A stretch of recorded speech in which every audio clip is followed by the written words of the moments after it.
One of the assertions I made in the opening section in my introduction to the report, which for those of you watching at home, thoroughly recommend the link that you found this video on.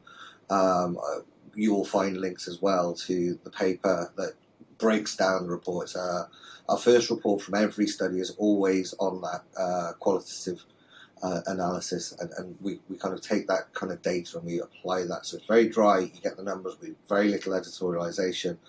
The idea is to give you a very transparent view of what the industry is saying. So do have a look at that, because you'll find the numbers that Steve and I are referencing, as well as me putting them on screen. You'll see some other numbers for contextualization around it. Sorry, a slight diversion there, but I do think it's important to follow the report as well for those watching.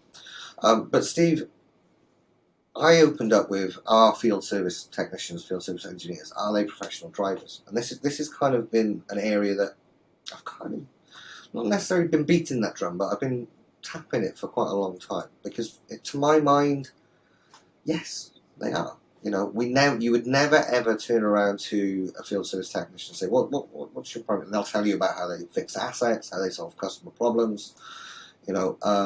Yet a huge percentage of their time is spent on the road in a branded van. Their behaviour is monitored. We'll see the sticker on the side that says, how's my driving and all of that stuff.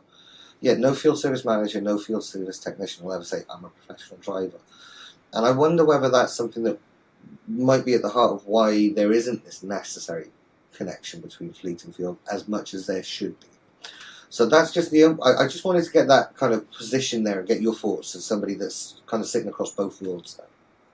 Yeah, no, it's an interesting point, and I can see how people don't view themselves as professional drivers, and yet it's a skill that if you don't have, you can't do your job. It's very difficult to do your job, and many, if you look at requirements, part of it is you have to have a driving license.